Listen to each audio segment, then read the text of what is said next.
America Iran വെടിനിർത്തൽ പ്രഖ്യാപനത്തിന് പിന്നാലെ ആഗോള വിപണിയിൽ എണ്ണവിലയിൽ ഇടിവ്. ബുധനാഴ്ച ബ്രെന്റ് ക്രൂഡ് ബാരലിന് $109.77 നിന്ന് $95.068 കുത്തനെ കുറഞ്ഞു.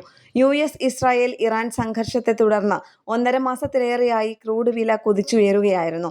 ഇറാനുമായി 2 ആഴ്ച വെടിനിർത്തൽ പ്രഖ്യാപിക്കുകയും ഇറാൻ തീരുമാനം അംഗീകരിക്കുകയും ചെയ്ത മണിക്കൂറുകൾക്കുള്ളിൽ തന്നെ അസംസ്കൃത എണ്ണയുടെ വില കുത്തനെ കുറഞ്ഞു.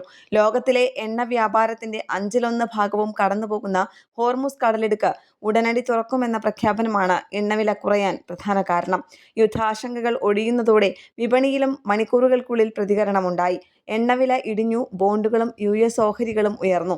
ആഴ്ചകൾ നീണ്ട പ്രതിസന്ധികൾക്ക് ശേഷം എണ്ണ വിതരണം സാധാരണ നിലയിലേക്ക് തിരിച്ചെത്തിയതിന്റെ സൂചനയാണ് നിക്ഷേപകർ വെടിനിർത്തലിനെ കാണുന്നത്. ഫെബ്രുവരി 28-നാണ് ഇസ്രായേൽ അമേരിക്കൻ സഖ്യവും ഇറാനും തമ്മിൽ സംഘർഷം ആരംഭിച്ചത്. ഇതോടെ ഹോർമുസ് കടലിടുക്ക് ഇറാൻ പൂർണ്ണമായും അടച്ചു. ആഗോള എണ്ണ വിതരണത്തെ ബാധിച്ചു. ഇതോടെ എണ്ണവില കുതിച്ചുയരുകയും എണ്ണ വിപണി പ്രതിസന്ധിയിലാകുകയും ആയിരുന്നു. ഇന്റർനാഷണൽ ഡെസ്ക്, കേരള പ്രണാമം.